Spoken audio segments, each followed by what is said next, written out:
Alhamdulillah, setelah saya selesai berziarah ke makam Habib Cikini, kemudian saya melanjutkan perjalanan untuk kembali berziarah ke makam Habib Kuncung, yang mana di dalamnya nanti terdapat juga makam dari Habib Munzir Al-Musawwa.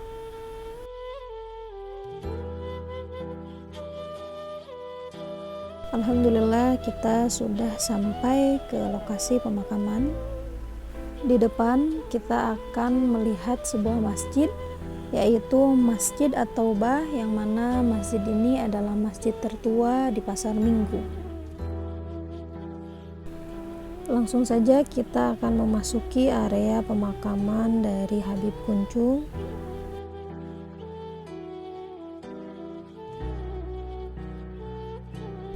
Di bagian depan kita akan melihat banyak sekali makam, yang mana salah satu dari makam-makam tersebut adalah masih keluarga dari Habib Kuncung. Sedangkan makam dari Habib Kuncung sendiri terdapat di dalam sebuah bangunan. Di dalam tirai hijau inilah makam Habib Kuncung berada. Nama asli beliau adalah Al-Habib Ahmad bin Alwi Al-Haddad. Karena kebiasaan beliau sering memakai kopiah yang kuncung, maka beliau pun diberi sebutan dengan Habib Kuncung. Beliau berasal dari kota Ghurfah, Hadramaut, Yaman. Beliau diperkirakan lahir pada 26 Sya'ban 1256 Hijriah atau sekitar 1840 Masehi. Sejak kecil beliau sudah belajar ilmu agama langsung kepada ayahnya, yaitu Habib Alwi di Hadramaut.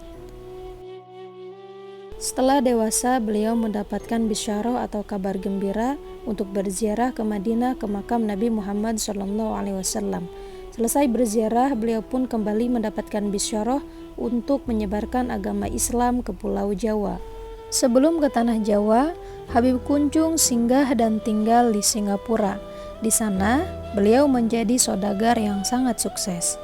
Namun, semua kekayaan itu Habib Kuncung tinggalkan saat memutuskan melanjutkan perjalanan ke Tanah Jawa.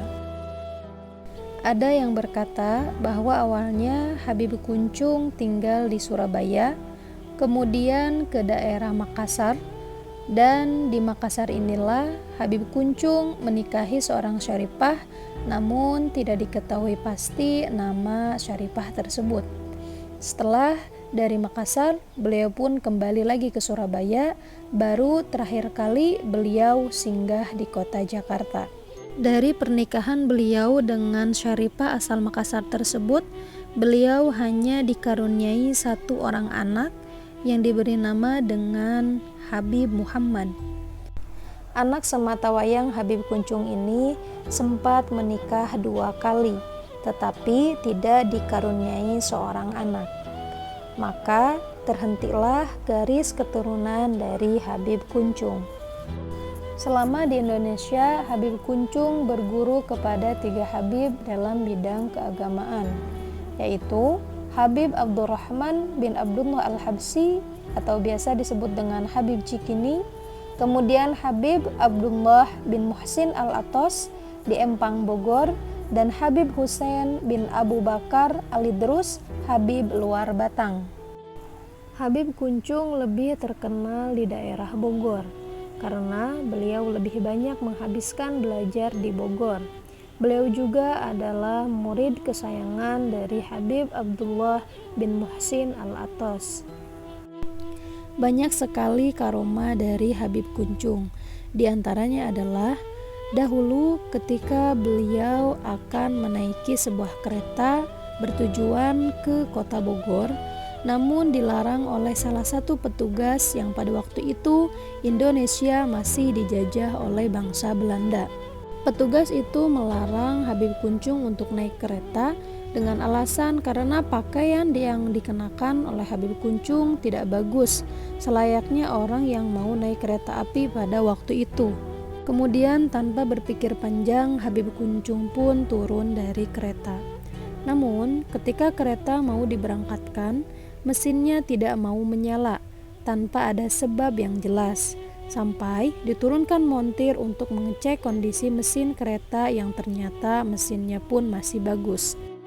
Pihak stasiun pun keheranan dan kebingungan, sampai ada seseorang petugas kereta api yang mengetahui keberadaan Habib Kuncung yang merupakan salah satu Habib yang mempunyai nasab langsung kepada Nabi Muhammad SAW.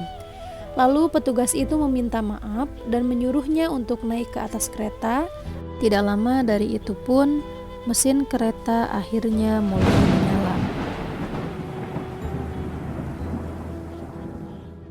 Salah satu karomah lainnya yaitu ketika dahulu para ulama berkumpul di Kuitang, mereka ingin melakukan perjalanan ke Cirebon memenuhi sebuah undangan.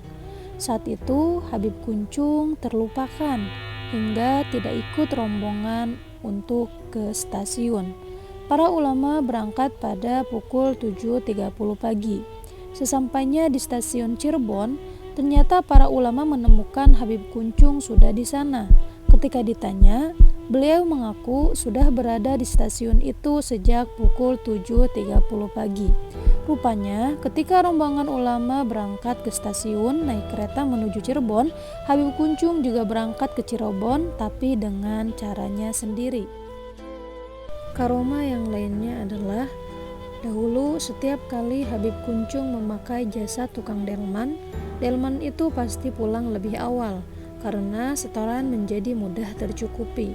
Kusirnya juga akan pulang dengan uang yang lebih dari biasanya. Makanya banyak sekali tukang delman yang mengharap-harap agar delmannya dinaiki oleh Habib Kuncung. Pernah pula suatu ketika Habib Kuncung membakar sampah dalam lubang besar. Di sekitar lubang itu terdapat pohon pisang. Rupanya pohon pisang itu sengaja ditanam oleh orang. Terang saja, melihat lubang sampah itu dibakar, pemilik pohon pisang marah besar kepada Habib Kuncung. Sang Habib pun hanya diam hingga api itu padam. Ternyata pohon pisang itu tak ada yang mati, bahkan kemudian malah lebih bagus tumbuhnya. Habib Kuncung wafat pada 29 Sya'ban 1345 Hijriah atau sekitar tahun 1926 pada usia 93 tahun. Terjadi sebuah keajaiban saat proses pemakaman Habib Kuncung. Mulanya jenazah Habib Kuncung akan dikebumikan di komplek pemakaman keluarga Habib Thoha bin Ja'far Al-Haddad. Kala itu setelah disalatkan di Masjid At-Taubah, makam di komplek pemakaman Habib Thoha bin Ja'far Al-Haddad pun sudah digali. Namun saat jenazah Habib Kuncung sudah berada di pemakaman, terjadi sebuah keajaiban. Saat jenazah akan dimasukkan ke liang lahat, 10 orang tak mampu mengangkatnya. Akhirnya setelah Habib Thoha salat sunat bisyarah, ternyata sahibul maqam Habib Kuncung ingin dimakamkan di pemakaman keluarga Habib Abdullah bin Ja'far Al-Haddad yang sampingnya Masjid At-Taubah.